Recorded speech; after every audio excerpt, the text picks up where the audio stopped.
तो वोट नहीं, जब तक इस सरकार को वोट की चोट नहीं दोगे, ये दोनों बाहरी लोग हैं, इनको यहां से जाना होगा। अमित शाह, मोदी और योगी ये चुनाव जीत का है। ये उत्तराखंड से चुनाव जीत के प्रधानमंत्री बने, कोई ऐतराज नहीं। उत्तर प्रदेश की जमीन से जीत के गुजरात में गुंडागर्दी के दम पे आना हो, ये एजेंसी बोलने को तैयार नहीं। पूरे देश पे इनका कब्जा हो चुका है, पूरी एजेंसी पे। देश में कैमरा और कलम पे बंदूक का पहरा है। कैमरा और कलम पे किसी प्रेस की हिम्मत नहीं कि वो किसान के पक्ष में दिखाते, निगेटिव दिखाते हैं, बोलते हैं। तो इन सब लोगों को आपको ध्यान रखना है। ये आंदोलन जारी रहेगा। वो 28 तारीख की जो काली रात है, उसको आप याद करते रहना। बेच रहे इन लोगों की पहचान करनी पड़ेगी। देश में बड़े बड़े आंदोलन ये चलाने पड़ेंगे। आज से जो संयुक्त मोर्चा ने फैसले लिए हैं, उसके तहत हमको बड़ी बड़ी मीटिंगें पूरे देश भर में करनी पड़ेगी। अब ये मिशन खाली मिशन उत्तर प्रदेश और ये नहीं उत्तराखंड, मिशन होगा संयुक्त मोर्चे का, देश बचाने का। ये देश बचेगा, ये संविधान बचेगा। आज लड़ाई उस मुकाम पर आ गई कि देश के जो नौजवान हैं, जो 14 करोड़ लोग जो बेरोजगार हमारे साथी, हमारे बच्चे हुए हैं, ये आंदोलन उनके कंधों पे है। जिस तरह से एक चीज बेची जा रही है, 3 कानून भी उसी का ही एक हिस्सा है। पहला है कि यहां पे रेल और हवाई जहाज और हवाई अड्डे बेचे जाएंगे। किसने परमिशन दी? किसकी ताकत है कि देश की प्रॉपर्टियों को बेचोगे? आपने घोषणा पत्र में नहीं लिखा, देश की जनता को धोखा दिया। धोखा नंबर 1।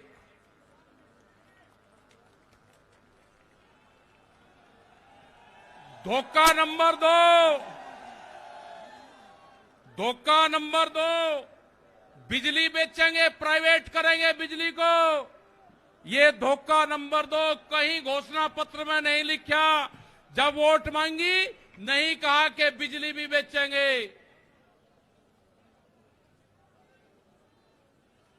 ये सड़क बेचेंगे, पूरी सड़कों पर टैक्स लगेगा और एनएच के आसपास 500 मीटर तक अपनी कोई चाय की दुकान और गुमटी भी नहीं लगा सकता।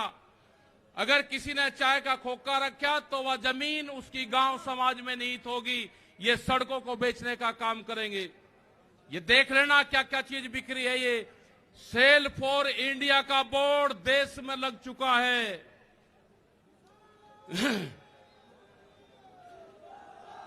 ये है एलआईसी, जो बड़ी कंपनी देश की, बैंक, ये सब बिखरे हैं। इनके खरीदार कोई और नहीं है, खरीदार अडानी और अंबानी हैं। ये बिखरे हैं सब।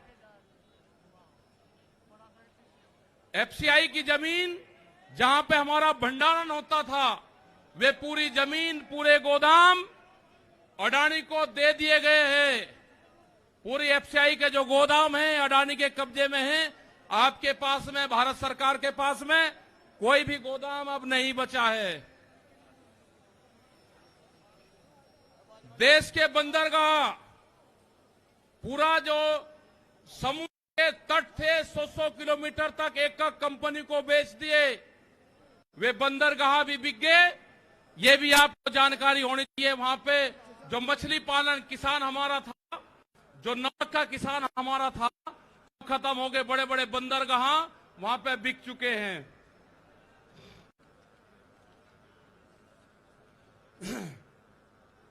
ये जल को बेच रहे हैं। जल का पूर्ण रूप से प्राइवेट कंपनियों को नदियां बेची जा रही है। जो नदियां, जो जल हमारी जीवन रेखा होती थी, उनको बेचने का काम पूरे देश में करा जा रहा है।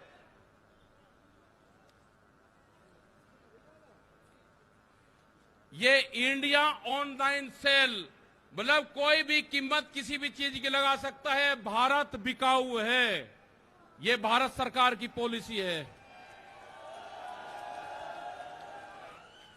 अब खतरे में कौन कौन है? ओएनजीसी, बीपीसीएल, इस्पात, शिक्षा, प्राइवेट जो चिकित्सा हो रही है, और देश के संविधान भी खतरे में है। जो बाबा भीमराव अंबेडकर का संविधान था वो भीड़ में बता जा रहा है, हम उसको भी बता रहे हैं कि बाबा भीमराव अंबेडकर का संविधान भी खतरे में है, उसको भी बचाना है। और ये खेती किसानी जिससे ये आंदोलन शुरू हुआ, ये खेती और किसानी भी बिक्री के कगार पे है। हमारी समझ में जब आया, जब देश की खेती बिकने के कगार पाई, जब ही आंदोलन शुरू हुआ। उसके 3 कानून 9 महीने से किसान आंदोलन है वो करने को तैयार नहीं है। आज हालात ये है कि आपका 10 साल पुराना आगे के 10 साल पुराना ट्रैक्टर नहीं चलेगा, वो भी इसी में ही आता है। आपको बैंक में कर्जा आप दुगना ले लो, आपको बैंक दुगना कर्जा दे देगा। आपको बैंक कहेगा कि गोल्डन कार्ड बना दिया, आप कर्जा ले लो, फसलों के भाव नहीं आपको देंगे। हम जिस जमीन पर आए हैं, ये जमीन उत्तर प्रदेश की जमीन, और जहां पे मुजफ्फरनगर का जो क्षेत्र है ये गन्ने की बेल्ट है पूरी। क्या इन लोगों ने ये नहीं कहा कि जब अगर हमारी सरकार आएगी तो हम 450 रुपए गन्ने का भाव देंगे? ये कोई भाव देने को तैयार नहीं है। यहां पे सरकारें पहले भी आई जिन्होंने 80 रुपया रेट बढ़ाया, दूसरे वाली सरकार आई 50 रुपए रेट बढ़ाया। क्या योगी सरकार उन दोनों से कमजोर है? 1 रुपया रेट नहीं बढ़ाया। हमारा 12,000 करोड़ रुपया से ज्यादा आज शुगर फैक्ट्री पे सरकार पे बकाया है। अगर हम मांगते हैं तो कहते हैं जी ये राजनीति कर रहे हैं। अगर ये मुद्दे उठाने राजनीति है तो ये मुद्दे यहां के लोग उठाते रहेंगे। हमें बहुत तरह के एलिगेशन लगाए गए। हम 9 महीने से वहां पे हैं, आप लोगों के बीच से वहां पे गए। आप बहुत जिम्मेदारी के साथ वहां पे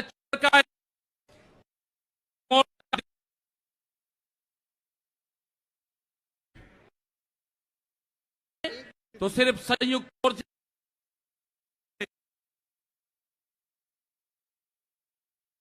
जमीन पर पैर नहीं रखेंगे भैया।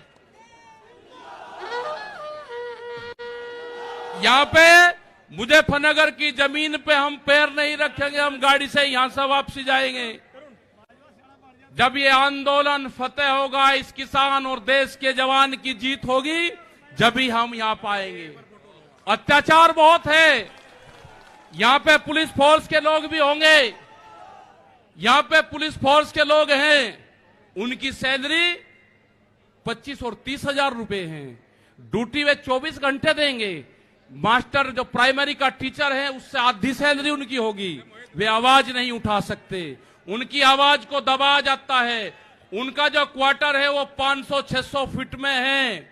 उनके क्वार्टर बड़े बड़े, उनकी सैलरी भी टीचर के बराबर उनकी सैलरी हो। वे ड्यूटी देते हैं 24 घंटे। जितने भी सरकारी कर्मचारी हैं उनकी पेंशन खत्म करोगे। एमपी एमएलए की पेंशन लोगे 2-2, 3-3। कर्मचारियों की पेंशन खत्म करोगे। आप देश में प्राइवेटाइजेशन करोगे तो रोजगार खत्म होंगे।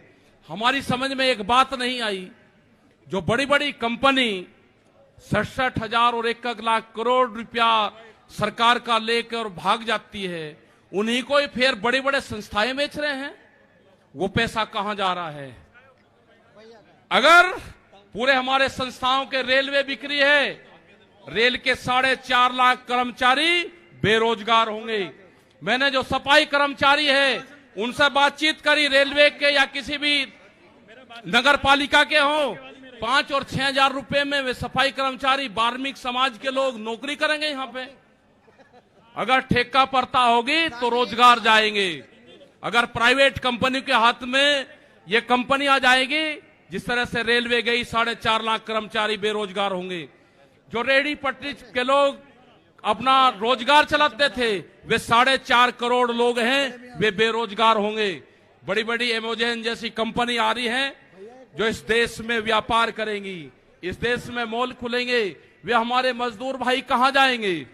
ये उनकी भी लड़ाई है। ये लड़ाई जितनी भी संस्थाएं बिक रही है उसकी लड़ाई है। और आपने आगे की और हम बात बता देना चाहते हैं, ये लड़ाई शुरू हुई 3 काले कानून से। ये लड़ाई शुरू हुई एमएसपी पे गारंटी कानून से।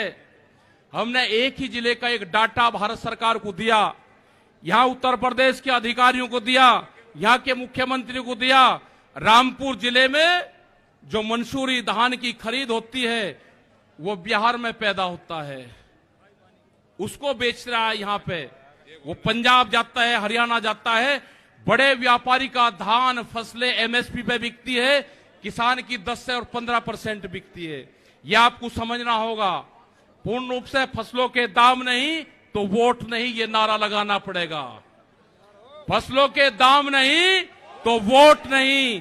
जब तक इस सरकारों को वोट की चोट नहीं दोगे, ये दोनों बाहरी लोग हैं, इनको यहां से जाना होगा। अमित शाह, मोदी और योगी ये चुनाव जीत का है। ये उत्तराखंड से चुनाव जीत के प्रधानमंत्री बने, कोई ऐतराज नहीं। उत्तर प्रदेश की जमीन से जीत के गुजरात में गुंडागर्दी के दम पे आना हो, वहां पे पुलिस स्टेट है, वहां पे जीत के देश का प्रधानमंत्री बने, कोई ऐतराज नहीं है।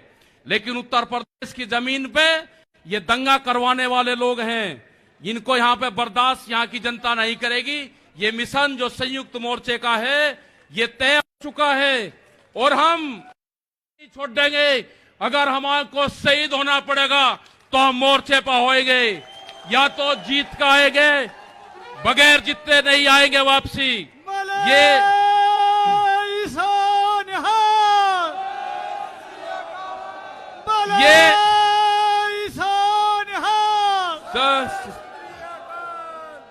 इस तरह की अगर सरकारें देश में होंगी तो ये दंगे करवाने का काम करेगी।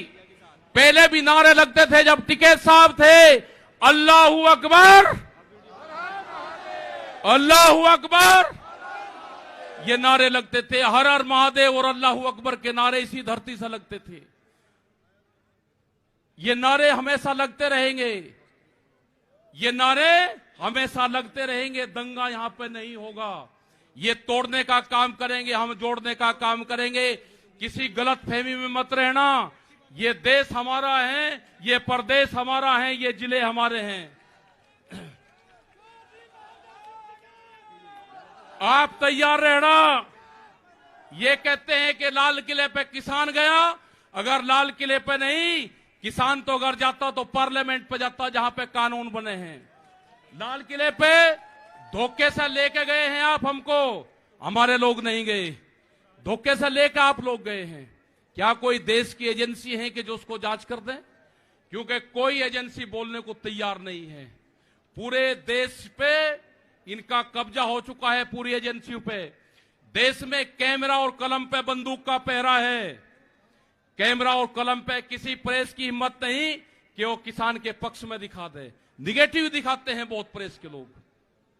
तो इन सब लोगों को आपको ध्यान रखना है। ये आंदोलन जारी रहेगा। वो 28 तारीख की जो काली रात है उसको आप याद करते रहना। हम वहां से हटेंगे नहीं, किसी भी कीमत पर वहां से जाएंगे नहीं। देश के नौजवानों का रोजगार का सवाल है। 450 रुपया क्विंटल गन्ने का इन्होंने भाव की बात करी थी, वो चाहिए हमको। हमको फसलों पे एमएसपी की गारंटी चाहिए। प्रधानमंत्री ने कहा कि 2022 में फसलों के रेट दुगने होंगे, आमदनी दुगनी होगी। 3 महीने की बात रहेगी है। 1 जनवरी से बिकने वाली फसलें दुगने रेट पे बेचेंगे। ये प्रचार हम करेंगे। हम जाएंगे देश की जनता के बीच में, पूरे देश में संयुक्त मोर्चा आंदोलन करेगा। और हमने बार बार कहा कि हमारे पंच भी यही है और हमारा मंच भी वही है। आपने बात सुनी, ये 20 लाख से ज्यादा लोग मुजफ्फरनगर की जमीन पाए। इन सब का बहुत बहुत धन्यवाद। सभी वॉलंटियरों का धन्यवाद। अभी हमारे कुछ लीडर रह रहे हैं, आप उनकी बात सुनोगे। धन्यवाद। जय हिंद, जय भारत। वाहे गुरु जी का खालसा, वाहे गुरु जी की फतेह। बैठो बैठो।